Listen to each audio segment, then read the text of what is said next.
नमस्कार दोस्तों, स्वागत है आप सभी का आज के महत्वपूर्ण और सबसे खास वीडियो में। दोस्तों, हम आप सभी को यह बात बता दें कि भूलकर भी आज के इस वीडियो को आप नजरअंदाज मत करना। समय निकालकर इस वीडियो को एक बार अंत तक जरूर देखना, चाहे कुछ भी हो जाए। अगर आप यह वीडियो देख लेंगे तो आपकी पूरी जिंदगी बदल जाएगी। जी हाँ दोस्तों, हम सभी को बता दें कि यह वीडियो आपके लिए एक वरदान साबित होने जा रहा है। दोस्तों, इस बात की हम आपको गारंटी देते हैं क्योंकि इस वीडियो में हम आप हो ऐसी रहस्यमय और गुप्त लेकिन बहुत ही आवश्यक बातें बताने जा रहे हैं जिन्हें अब तक आपको किसी ने बिल्कुल भी नहीं बताया होगा। जी हाँ दोस्तों, और हम आपको भरोसा दिलाते हैं कि यदि आपने इन बातों को अपने जीवन में शामिल कर लिया तो आपका जीवन जैसा आप चाहेंगे वैसा हो जाएगा। जो भी आपकी इच्छाएं होंगे सब पूरी होंगे और आप ईश्वर के प्रिय और भक्त बनकर अपना जीवन भी जिएंगे। और इसी के साथ साथ प्यारे दोस्तों, हम आपको एक ऐसा विशेष महाशक्तिशाली के उपाय बताने जा रहे हैं जो आपके ऊपर इतना कारगर साबित होगा कि फिर चाहे आपके ऊपर पितृ दोष लगा हो, कालसर्प दोष लगा हो या फिर किसी भी प्रकार का वास्तु दोष लगा हो, सारे दोष केवल एक ही उपाय को करने मात्र से दूर हो जाते हैं। जी हाँ दोस्तों में, और यह उपाय हमारे पुराणों में वर्णित है। तो इस उपाय को यदि आप पूरे भरोसे के साथ करेंगे, पूरे विश्वास के साथ करेंगे, तो यह उपाय आपके जीवन में एक बड़ी क्रांति लेकर आएगा। इसलिए दोस्तों, हमारा आपसे निवेदन है कि वीडियो को पूरा देखें, वीडियो का एक भी भाग मिस ना करें, क्योंकि इस वीडियो में आवश्यक बातें हर एक अंश में, हर एक भाग में बताई जा रही हैं, जिन्हें आपको ध्यान से सुनना है। और यदि आप इन बातों को समझ जाएंगे और अपने जीवन में अपना लेंगे तो आपकी हर मनोकामना निश्चित तौर पर पूर्ण होने जा रही है।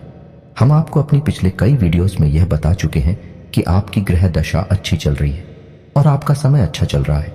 अब आपके जीवन में कोई समस्या नहीं रहेगी, लेकिन फिर भी हम जानते हैं कि कुछ लोग हैं जो अभी भी समस्याओं से पीड़ित हैं।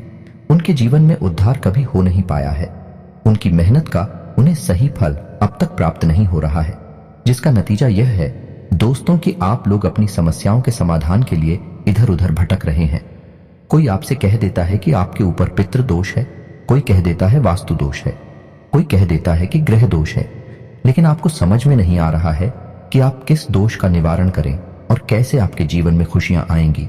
तो आपको बस इतना करना है कि इस वीडियो को शुरू से लेकर अंत तक देखना है। इस वीडियो में हम आपको बहुत ही जरूरी रहस्यमयी बातें बताएंगे, जिन्हें जानने के बाद निश्चित तौर पर आपके जीवन में एक क्रांति गठित होगी और आपका जीवन बदल जाएगा। तो चलिए दोस्तों, वीडियो की शुरुआत करते हैं, लेकिन आपसे एक निवेदन है कि पूरे भक्ति भाव के साथ कमेंट में जय मां भवानी अवश्य लिखें। माता आपका कल्याण करेंगे। और दोस्तों, एक बड़ी आप ये बात तो जानते ही होंगे कि गुरु का ज्ञान पाने के लिए गुरु को प्रसन्न करना बहुत आवश्यक है। और हम आपसे किसी चीज का कामना नहीं करते हैं, बस आप हमारे चैनल को सब्सक्राइब कर ले। ऐसी हमारा हृदय बहुत प्रसन्न होगा और आप हमारा सदैव प्रिय बनकर रहेंगे। जी हाँ दोस्तों, अब हम जानते हैं कि आप अपने मन में ईश्वर के लिए एक गहरा जुड़ाव रखती हैं, भाव रखते हैं, लेकिन आपकी भक्ति का एक अलग स्तर है। सामान्य लोगों को वह समझ में नहीं आता है क्योंकि आप दिखावीबाजी नहीं करते हैं। आप ईश्वर से सच्ची भक्ति करते हैं, दिखावीबाजी और ढोंग पर नहीं पड़ते हैं। तो दोस्तों, आज हम आपको बताएंगे कि भगवान से आपको अपनी हर एक इच्छा कैसे मनवाने हैं। जब भी आप मंदिर जाते हैं तो आप ध्यान रखें कि जब भी आप मंदिर में जाकर भगवान से कहते हैं कि हे भगवान, हमें यह चाहिए या हमें यह मिल जाए, नौकरी लग जाए, व्यापार में तरक्की हो जाए, या फिर हमारा बच्चा अच्छे नंबरों से पास हो जाए, वगैरह वगैरह, तो आपकी सारी इच्छाएं भगवान कभी पूरी नहीं करने वाले हैं। जी हाँ दोस्तों, इसलिए लोग अक्सर मंदिरों के चक्कर लगाते रहते हैं और उनकी इच्छाएं पूर्ण नहीं होती हैं। कभी कभार यदि उनके कर्म प्रबल हैं तो इच्छाएं पूर्ण हो ही जाती हैं, लेकिन सामान्य तौर पर ऐसा देखा गया है कि लोगों की इच्छाएं पूर्ण नहीं होती हैं। फिर लोग कहते हैं कि भगवान हमारी सुनते ही नहीं है। लेकिन दोस्तों, आज हम आपको बताते हैं सही तरीका कि आपको कैसे भगवान से अपनी इच्छाएं पूर्ण करवानी है। दोस्तों, याद रखना कि जब भी आप कुछ मांगेंगे तो आपकी भक्ति अपूर्ण रहेगी, उसमें मिलावट रहेगी। जी हाँ दोस्तों, तो जब भी आप मंदिर जाएं, भगवान के दर्शन करें, तो भगवान को जो भी कुछ आपको अब तक मिला है उसके लिए धन्यवाद में लेते हैं। जी हाँ दोस्तों, सीधा मांगना नहीं है, अपने मन में भगवान को याद करना है और जो भी कुछ अब तक आपको मिला है उसके लिए भगवान को धन्यवाद देना है। और आगे जो भी कुछ आप करना चाहते हैं, जैसे नौकरी की तैयारी कर रहे हैं या पढ़ाई कर रहे हैं या कुछ और, तो भगवान से कहना है कि हे प्रभु, आप हमारे साथ रहना, आप हमारा साथ देना। हम ऐसा काम कर रहे हैं, इसमें हमारी सफलता हो, इसके लिए आप हमारे साथ बनी रहे। बस आपको ऐसा कहना है। फिर आप देखिए कि आपकी हर एक दुआ कबूल होगी, आपकी हर एक इच्छा पूरी होगी। जी हाँ दोस्तों, यही भक्ति का सच्चा स्वरूप है। पहले आभार फिर ईश्वर का साथ, यही तो भक्ति का सच्चा प्रमाण है। और वह कहावत तो आपने सुनी ही होगी कि बिन मांगे मोती मिले, मांगे मिले ना भीख। जी हाँ दोस्तों, तो यह तो था कि कैसे भगवान से बात करनी है, कैसे अपनी इच्छाएं पूरी करवानी है। ये दोस्तों, भगवान तो आपकी इच्छा पूरी करने के लिए ही बैठे हैं, लेकिन कर्म को आपको महत्व अवश्य देना है, क्योंकि बिना कर्म किए भगवान भी आपका साथ नहीं देंगे, चाहे आप कितने ही चक्कर मंदिर के क्यों ना लगाएं, क्योंकि फिर आपकी हर एक भक्ति भी झूठी भक्ति कहलाएगी, क्योंकि आप भगवान को भी भ्रम में डाल रहे हैं। भगवान से भी व्यापार करना चाहते हैं तो कर्म प्ले करें, मेहनत करें, फिर भगवान का साथ मांगे, आपकी हर इच्छा पूरी होगी, हर काम में आपको सफलता प्राप्त होगी। तो चलिए दोस्तों, अब हम बताते हैं कि वह कौन सी खास बातें हैं जो आपको अपने जीवन में शामिल करनी है, जिससे आपका जीवन बहुत सुंदर हो जाएगा। तो दोस्तों, हम देखते हैं कि लोग अपने ग्रह दोषों से परेशान हैं। कोई किसी ग्रह का उपाय कर रहा है, कोई किसी ग्रह का उपाय कर रहा है, लेकिन कोई भी उपाय काम नहीं कर रहा। कभी कभार उपाय काम कर जाते हैं और कभी कभी नहीं भी कर पाते हैं। तो दोस्तों, इसका सबसे सरल तरीका यह रहेगा कि आपके मन में जो भी इच्छा है, आप उस इच्छा को अपने मन में रखें और सुबह सूर्योदय के समय सूर्य को जल अर्पित अवश्य करें। ऐसा इसलिए क्योंकि सूर्य हर एक ग्रह का मुखिया है, हर एक ग्रह का केंद्र है। तो जब आप सूर्य को जल अर्पित करते हैं तो आप हर एक ग्रह को अपने पक्ष में कर लेते हैं। जी हाँ दोस्तों, अब करना आपको यह है कि जब भी आप अपनी कोई इच्छा पूर्ण करवाना चाहते हैं तो आप उस इच्छा को अपने मन में याद करें, और जिस जल को आप सूर्य को अर्पित करने जा रहे हैं उस जल में थोड़ी सी चीनी अवश्य मिला लें। इस उपाय को करने से आपकी हर एक इच्छा पूर्ण होगी और आपके ऊपर जो भी ग्रह दोष लगे हुए हैं वे 2 साल के हो जाएंगे, कम हो जाएंगे। जी हाँ दोस्तों, और यदि आप इस कार्य को रोज नहीं कर पाते हैं, यदि आपकी जीवन शैली व्यस्त है, तो आप कम से कम रविवार के दिन तो इसे अवश्य करें हैं। और जब भी आप इस क्रिया को करें उस समय ओम सूर्याय नमः इस मंत्र का 11 बार जप अवश्य करें। फिर आप देखें आपका जीवन बहुत ही सुंदर हो जाएगा। तो एक गलती और है जो अक्सर लोगों के घरों में देखी जाती है कि महिलाएं जब भी आटा गूंजती हैं तो आटे को ढूंढने के बाद उसे रख देती है कुछ समय के लिए, उसके बाद फिर रोटियां बनाती हैं। इसमें गलतियां हो जाती हैं कि जब भी आटा गूंद आ जाता है उसे ढूंढकर यूं ही रखकर छोड़ दिया जाता है। दोस्तों, याद रखें कि जब भी खुदा हुआ आटा यूं ही छोड़ दिया जाता है तो वह पिंड का रूप ले लेता है और पितरों का भोजन बन जाता है। और जब आप उस आटे की रोटी खाते हैं तो असल में आप पितरों का भोजन खा रहे हैं। आपको पितृदोष से कोई बचा नहीं सकता है। आपको पितृदोष भयंकर तरीके से परेशान करेगा।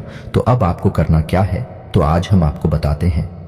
आटा गूंदने की और रोटी बनाने की सही विधि। तो आपको क्या करना है कि तांबे के पात्र में जल लेना है और उस जल से ही आटा गूंदना है, और जो जल बच जाए उसे किसी पौधे में डाल देना है। उसके बाद कोशिश करें उस आटे से तुरंत रोटी बनाते, और यदि समय है रोटी नहीं बनानी है तो उस आटे में उंगलियों के निशान बनाएं और उसे गीले नमी वाले कपड़े से ढककर रख दें। जी हाँ दोस्तों, तभी वह आटा बचेगा। और यदि आपने ऐसा नहीं किया, उसे सीधा सीधा कहीं पर रख दिया, तो वह पिंड का रूप ले लेगा। जी हाँ दोस्तों, तो आपको यह ध्यान रखना है, आप इस तरह से यदि आंखें खुलेगी और रोटियां बनाएंगे, आप कम से कम पितृदोष से तो बच ही जाएंगे।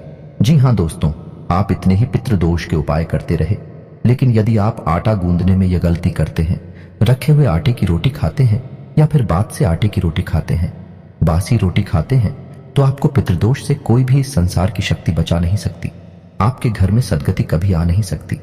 इसी प्रकार दोस्तों, अब आपको बताएंगे कि जब आप उस सोने के लिए जाते हैं तो आपको क्या करना है। तो अपने तकिए के नीचे आपको एक हरी इलायची रख लेनी है और एक मोर पंख रख लेना है। जी हाँ दोस्तों, इसे होगा यह कि आपको बहुत मीठी नींद आएगी, आपका मन एकदम शांत रहेगा और आपका सोया हुआ भाग जाग उठेगा। जी हाँ दोस्तों, और धन से जुड़ी हुई समस्याएं आपकी धीरे धीरे दूर होनी शुरू हो जाएंगे। दोस्तों, पुराने जमाने में हमारे पुरखे पूर्वज छोटे छोटे तमाम उपाय अपने जीवन में करते रहते थे, जिसकी वजह से घरों में शांति रहा करती थी। किसी भी प्रकार का क्लास नहीं होता था। धन दौलत भले ही थोड़ी कब हुआ करती थी, लेकिन जितना भी था बड़ा सुकून का था घर में शांति रहती थी, आपस में प्रेम रहता था। लेकिन आज के समय में लोगों के पास चाहे धन दौलत हो या ना हो, लेकिन शांति, सुकून और आपसी प्रेम नहीं हो सकता, जिसका कारण यह है कि हम अपनी आध्यात्मिक और धार्मिक परंपराओं को पूर्ण रूप से भूल चुके हैं। ऐसी ऐसी गलतियां कर जाती हैं जिनका खामियाजा हमें जीवन भर भुगतना पड़ता है। इसी के साथ साथ दोस्तों, आपके घर में जो तुलसी का पौधा है उसमें आप कलावा अवश्य बांधे। जब आप अलावा तुलसी के पौधे में बंधते हैं तो आपके घर में जो भी विपदा आएगी, जो भी समस्या आएगी, वह आपके दरवाजे से ही लौट जाएगी। जी हाँ दोस्तों, तुलसी का पौधा हमारे घर में सकारात्मक ऊर्जा का प्रतीक होता है और जब आप कलावा बांधते हैं तो तुलसी के पौधे की शक्ति कई गुना बढ़ जाती है। फिर कोई नकारात्मक ऊर्जा हमारे घर में प्रवेश नहीं कर सकती है। दोस्तों, आपने सुना ही होगा कि जिस घर में भूतों का वास होता है, प्रीतों का वास होता है, उस घर में तुलसी पहले सूख जाती है। उस घर में तुलसी कभी पनप ही नहीं सकती है। इसीलिए तुलसी को सकारात्मक ऊर्जा का प्रतीक माना जाता है और यदि आप तुलसी के पौधे का संपूर्ण लाभ लेना चाहते हैं तो उस पौधे को कलावा अवश्य बांधें। जी हाँ दोस्तों, हम जानते हैं कि आप काफी मेहनत करते हैं, आपने अपने जीवन में काफी संघर्ष किया है। अब संघर्ष का फल प्राप्त करने का समय आ गया है। हमारी भरसक कोशिश है, हम बहुत मेहनत करते हैं और आपके लिए बहुत विशेष ज्ञान है, ढूंढ कर लाते हैं, आपके लिए वीडियो के रूप में प्रस्तुत करते हैं ताकि आपका जीवन सुंदर हो जाए, आपके जीवन से हर एक कष्ट दूर हो जाए। यदि हम 1% भी इस कार्य में कामयाब होते हैं तो हम मान लेंगे कि हमारी मेहनत सफल हो गई और मां भद्रकाली के लिए हमारी भक्ति भी सफल हो गई। जी हाँ दोस्तों, अब हम आपको बताने जा रहे हैं वह विशेष उपाय जो हमारे प्राणों से लिया गया है और इस उपाय को करने से किसी भी प्रकार का दोष, चाहे वह हमारे घर में हो, चाहे वह हमारे स्वयं के ऊपर हुआ, किसी भी प्रकार का दोष दूर हो जाता है। जी हाँ दोस्तों, उपाय को ध्यान से सुने कि आपको करना क्या है। आपको यह उपाय अमावस्या के दिन करना है। जी हाँ दोस्तों, आपको यह करना है कि एक बेल का फल लेना है। यह 200 जैसे बेलपत्र होता है, उसी पौधे का फल लेना है और पके हुए फल को ही लेना है। और फल को लेने के बाद उसके अंदर का जो उसका खुदा होता है, उसका जो आंतरिक भाग होता है, उसे निकाल देना है और उसके अंदर सुगंधित पंजीरी बनानी है। यानी कि आटे को भूनकर, शक्कर मिलाकर, इलायची डालकर, जैसी भी आपको पंजीरी अच्छी लगती है, स्वयं खाने में वैसी ही पंजीरी उसमें भरते नहीं है। इसके बाद आपको सूर्योदय होने के 1 घंटे बाद तक आपको यह उपाय करना है। उसके बाद आपको सूर्योदय होने के 1 घंटे के भीतर इस फल को पूरे घर में घुमाना है। जी हाँ दोस्तों, अपने घर के हर एक कोने में, हर एक कमरे में इसे लेकर जाना है और घर के हर एक सदस्य का इससे स्पर्श कराना है। जी हाँ दोस्तों, हर एक सदस्य का स्पर्श करा दें। उसके बाद इसे किसी पीपल के पेड़ के नीचे, जी हाँ दोस्तों ध्यान से सुने, किसी निर्जन स्थान पर पीपल के पेड़ के नीचे एक गड्ढा खोदकर इसे गाड़ दें।